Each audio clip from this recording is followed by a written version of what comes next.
The needles were never for drugs. They were for memory. Not to implant, but to blur. They told us it was behavioral mapping, psychographic lexicons for foreign adversaries, patterns of descent, the arc of instability. But deep inside the annex, under the sealed vents and copper-washed linoleum, they were practicing forgetting. They called it Project Often. The name meant nothing. All black programs have names that lie. I found the file in a desk no one used, not locked, just ignored. A manila folder, water-warped and spine-soft, wedged between an outdated CPR manual and a guide to handling venomous insects. That was the first clue. We weren't in medicine, and there were no insects on the 7th floor. There was no 7th floor. They said it was shut in 71, then again in 73, then again, quietly, in 76. But documents kept arriving from that floor. Forms with outdated fonts, stamps that no longer existed, and a signature I recognized from someone who disappeared mid-meeting 3 years before. They called him Harold. No last name. Some called him the priest, others doctor. He signed in once. He never signed out. They recruited from dying departments: anthropology, theology, ritual studies, psychosomatic medicine. If your field was being erased, they found you. If your work made generals uncomfortable, you got a new desk. If you asked questions about where your mail was going or why no one else had a phone line, your keycard stopped working. The funding came from nowhere. The checks were treasury, but the routing codes were missing. We were paid on time, but not by name. They told us to watch the tapes, log behavioral irregularities, and record when the subject lost origin. I asked what that meant. Origin? Baseline, ancestral coherence. And when that breaks, they belong to us. Subject 0436 had been wiped 3 times, but every time she woke up, she hummed the same melody. We traced it to a lullaby from a region we never trained her on. No linguistic exposure, no cultural overlap, no dream mapping from that region. Still, every time, same melody, same 7 notes, no lyrics, just breathe. We called it retention beyond protocol thresholds. 3 times wiped, still there. They marked her for internal casework, which meant they kept her. By phase 3, they weren't testing memory. They were testing identity erosion. At what point does a human become blank? At what point does personality collapse inward? They tried hypnosis, then drugs, then religious ritual, then sustained sensory chaos. Room 4B was re-outfitted to resemble a birthing chamber. Inverted white walls, low rhythmic pulses. The floor sloped inward. They placed subjects inside for 72 hours with nothing but a metronome and a looped audio file of their own names spoken in reverse. Most emerged with migraines. Some forgot their parents. One forgot language entirely. One emerged believing she had never been born. I watched them bring in the mirrors. No instructions, just delivered. 10 full-body mirrors with no backing, no screws, no seams. They placed them in a circle and had the subject sit inside on a chair made of transparent resin. The lights were set to 432 Hz strobe. The subject was shown a looping reel of their own childhood, spliced, mirrored, recolored, slowed. Then they began the prompts. Say who you are. Say where you were made. Say who made you. Most could, until day 5. Day 5, something broke. One said she was born in a lab called Eden. One said he was the son of a file. One wrote a 12-page confession in a language he had never studied. They weren't hallucinating. They were interpolating new selves from the fragments we left behind. The department called it premature closure. They said the project was ungovernable. They shut it down, but only on paper, because the logs kept coming. Forms with subject codes we hadn't assigned. Dates that weren't on the calendar. One dated February 30th, 1974. The subject? Listed only as null. Behavioral summary. Responds to all names. No dietary requirement. Sleeps with eyes open. It had 3 witness signatures. All people who had died in 1972. They were testing something else by then. Something past memory. Something post-human. They said the goal was psychological resilience, to train soldiers to survive capture. But none of the subjects were soldiers. Most were civilians. Volunteers. Barely. Many had been patients at St. Elizabeth's. Others from private clinics with closed records. Some were student volunteers from a university that had no psychology department. They were chosen for one reason. Their lives were undocumented. No spouses. No children. No persistent records of birth. No digital trail. Only paper. Erasable paper. By the time I was assigned a subject, I had stopped asking. Her designation was 0461, female. Mixed ancestry. Estimated age 27. She had no language, but responded to tone. When asked to write, she drew only circles. But on day 17, she began to speak. She said one phrase over and over. "The blue door is not real." We never showed her a door. We never painted anything blue. She wouldn't elaborate. Just the phrase. At sunrise and at 3:17 a.m. every night, we moved her to Observation C. I logged the incident. That night, I got a call. No ID, just a voice. "If you write that phrase again, you won't leave." I checked the call logs. No record. The next day, 0461 was gone. Not relocated. Gone. Chair empty. Bed stripped. Her file removed. My notes rewritten. In someone else's hand. And under subject to 0461. No record of assignment. No voice samples logged. No known witness. But I remember. She drew circles. She said the blue door isn't real. And she looked like someone I used to know. After that, they changed the terminals. No more paper. No more analog audio. Just terminal access with dynamic clearance protocols. Files vanished mid-session. Edits reverted without warning.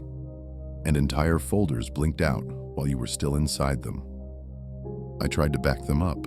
Burned 5 disks. 3 turned out blank. 1 played opera. 1 caught fire when inserted. I stopped trying, and I started forgetting. They told us forgetting was safety. That memory, once destabilized, was a vector, like a viral signature. A contagion of selfhood that could leak through walls. But what they didn't tell us was that forgetting doesn't happen evenly. Some parts fade, some parts hide, and some parts grow stronger the more you try to suppress them. After 0461 vanished, they reassigned me to logistics. I wasn't moved, but my clearance was. My access narrowed. Terminal windows shortened. Every document I touched had someone else's initials added later in red ink, but the logs still came. Every Tuesday before dawn. Tightly sealed boxes marked with courier stamps from departments that no longer existed. Some still bore the DARPA crest, but melted slightly, like it had been drawn from memory. Inside, transcripts, tape reels, photographs that weren't photographs, just outlines, as if someone had tried to photocopy a person who wasn't there anymore. One file was labeled Monarch 07B, transcript unrecoverable. I opened it anyway. It was blank. But when I blinked, my ears rang. Not loud, just sharp. Like a memory trying to form without a shape. I kept it. I don't know why. They say project often ended in 1973, but the documents go on well into 1981, then 1985, then suddenly stop in 1992. Same month the lab was renovated into a data center, but you can still hear the hum.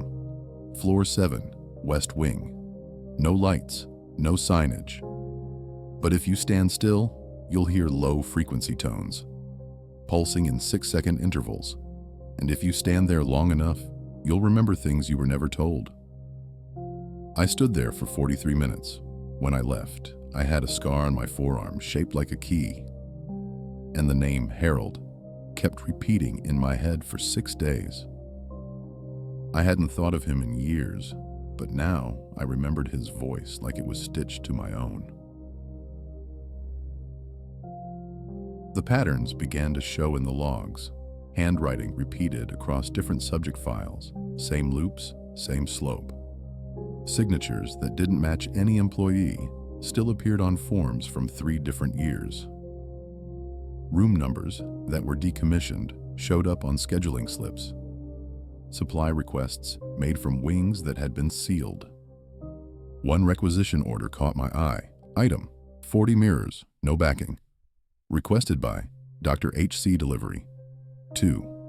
Room 7B, Consciousness Lab. Date, March 12, 1979. But 7B had been collapsed in 1976 due to structural risk. I checked the records. Collapsed. Condemned. No entry permitted. Still, the request was approved and marked, delivered. I showed it to my supervisor. He told me never to print from that drive again. The next day, my printer was removed. Project often was never about defense. It wasn't even about interrogation. It was about internal sovereignty, the ability to govern thought before it became thought, to preempt identity before it rooted. They called it neognosis, a term invented internally. It never appeared in public texts. Not in DSMs, not in manuals, not in academic papers. It meant the knowing that comes before knowing, an effort to hijack the preconscious by flooding it with artificial familiarity. Images, smells, tones designed to feel remembered, though never lived. Subjects began reporting déjà vu with sequences they had never seen. One recognized a song played backward in microtones as her childhood prayer. Another wept when shown a city that didn't exist, a city built from manipulated stock photos, stitched to resemble the memory of a place no one could visit. They had found a way to simulate origin, and once they could simulate it, they could delete the real one. The lead files changed color in 1980. All yellow folders replaced with blue-gray ones. No markings, just symbols, spirals, glyphs, curves like optical illusions. We weren't told what they meant, but each folder had a phrase on the inside flap. Mine read, "What you feel was planted." I touched it and flinched. My left hand went cold and stayed that way for the next 11 days. I started dreaming in someone else's voice. I knew it wasn't mine. It whispered locations. It spoke of a library with no exits, a well-lit corridor lined with photographs of people I've never seen, but missed terribly. When I tried to write them down, my pen broke. 5 times in a row, I stopped writing. I began to suspect I was part of the protocol, not the observer, but the subject. It made sense. I had no next of kin on file. My medical chart was empty. No blood type listed. No vaccinations recorded. Even my birth certificate had 3 separate timestamps, all different cities. They had built me to observe myself. A loop, a witness to silence. That's when I stopped logging. I kept paper records again, hid them inside ceiling tiles, wrote with my non-dominant hand, used code words, but even those began to vanish. One day I checked tile 8F, gone, tile replaced, no dust. Ceiling looked newer than the rest. They didn't just erase the papers, they rebuilt the ceiling. Here I found 0461 again, not in person, but in a video file accidentally attached to an internal memo. The subject was seated, silent, wearing a hospital gown, mirrors arranged behind her, audio warped, but one phrase came through clearly. "The blue door is not real." But this time, she wasn't saying it. She was listening to it. A male voice. Repeated. Mechanical. Without emotion. Looped. The caption beneath the feed said, "Monarch spliced ego resilience test. 17C. I paused the frame, zoomed in, on her arm, a scar shaped like a key. Same as mine. That's when I stopped watching, because I remembered what came next. They didn't just erase subjects. They recycled them, wiped, renamed, retested. You could be tested against yourself without knowing. A previous version of your mind, spliced into a different subject's dream architecture, to see if you'd recognize what was once you. If you reacted, you were marked. They called it ego resonance. They feared it, because it meant the protocol didn't hold. Some selves persist, even when stripped, dosed, fragmented, relanguaged. Some seeds survive. Those were the dangerous ones, not because they were violent, but because they remembered being whole. I found my old notes taped inside a cabinet behind a false panel. 3 pages, all circled, different handwriting, but all mine. One phrase repeated across all 3. Origin can't be wiped, only buried. That's when I knew I had been part of Project Often. Long before I thought I joined, and the forgetting was the last phase. They didn't want perfect obedience. They wanted perfect ambiguity. A subject who doubts their own memory doesn't need to be controlled. They control themselves. They defer to protocol, not out of trust, but because they've forgotten how to trust themselves. That's the final condition. The ultimate containment, not cages, not sedation, but doubt, installed at the root. I tried to resign. They let me. But 2 days later, I received a letter from an agency that doesn't exist. Return address, Langley. Postmark, blurred. Inside, a key, shaped like my scar. No note, just a page torn from a manual. Memory retention beyond protocol thresholds. 3x wiped. I understood. The forgetting hadn't worked, and I was still marked, still observing, still part of the loop, just no longer logged. I left the building, but the building stayed inside me. Rooms I never entered showed up in dreams with perfect lighting. Smells of chemicals I never touched still burned when I passed certain corners of the city. Voices I never knew finished my thoughts in languages I couldn't place. The self, once split, never reassembles cleanly. The fracture holds, like a fault line beneath a building no longer mapped. I moved west. No forwarding address, no phone, no online records, but it didn't matter. Mail still arrived. Sometimes blank, sometimes with symbols I'd only seen once. Inside folder 7B, one envelope contained a photograph of a mirror, fractured, cracked clean through the center, and in the reflection, a hospital bed, empty, still warm. Stamped beneath it, subject 0461. Monarch cycle complete. I burned it, but the image stayed, like an afterimage on the eye, not visible, but felt, like guilt with no origin.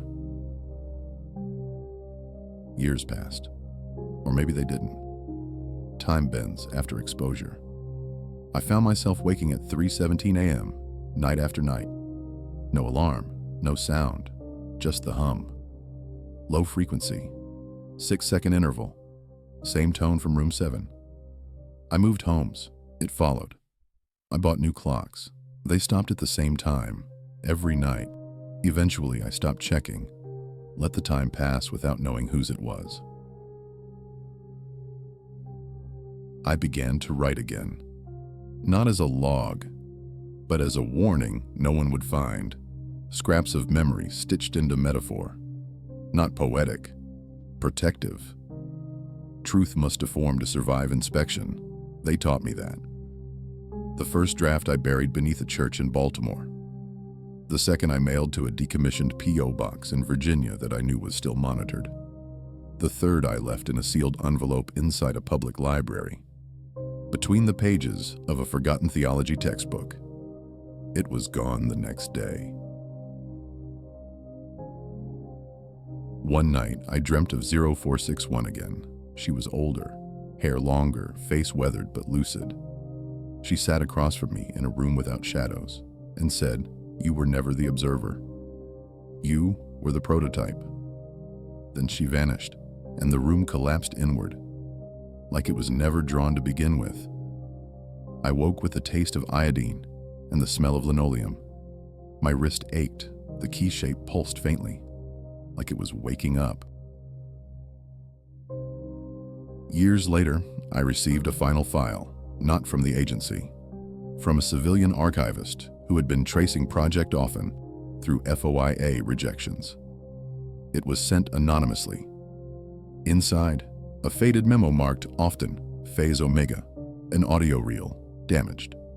A page of typed notes with the phrase, Subject 000, self-generating control loop. Success.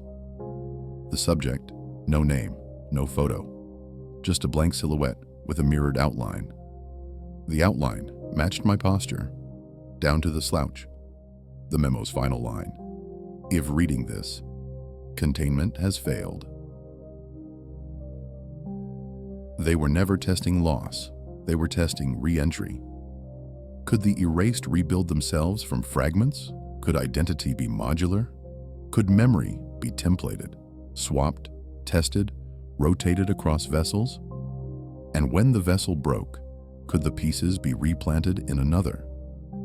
I was that test, a recursive subject seeded into observation to confirm the persistence of pattern post-erasure. I didn't discover Project Often. I was its final stage, a mirror placed inside itself to see what cracks. There were others. Some of them you know, others you've seen but can't name. The journalist who vanished mid-sentence, the priest who forgot his own sermons, the translator who woke fluent in a tongue not yet discovered, fragments of the protocol leak, not through espionage, but through human residue, dreams, mannerisms, the tilt of a head you swear you've seen before in someone who doesn't exist. That's Often's legacy, not deletion, diffusion. The blue door was never real, but we all walked through it. It wasn't a room, it was a condition, a shape in thought, a crease in memory where the protocol lived. You know it. It's the moment you forget why you entered the room. The flicker when you call someone by a name they haven't used in years. The hollow in your mind where a face should be, but never lands. The blue door is denial, engineered. A space meant to keep you wondering what was behind it, so you never ask who built it. I've told you everything I can, not for justice. That ship sank before I was born, but for friction, so the forgetting won't be smooth, so the loop has to stutter when it reaches your mind, so that somewhere, someone pauses before signing another subject's fate in a corridor that shouldn't exist. They'll hear this, eventually. They always do. Maybe they'll mark it as fiction, a dramatization, another voice memo from a man who lost his mind. Good. Let them. Because the ones who know won't listen for truth. They'll listen for recognition, and they'll remember what they were trained to forget. I don't expect to be believed. I wasn't built for that. I was built to remember what should have been lost, to store the seed that survived all purges, to become the echo when the mirror breaks. I won't speak again, not in this life. But if you dream of a corridor with no shadows, and a room with 10 mirrors, and a voice that says your name in reverse, ask yourself if the blue door was ever real. Then wake up and start writing.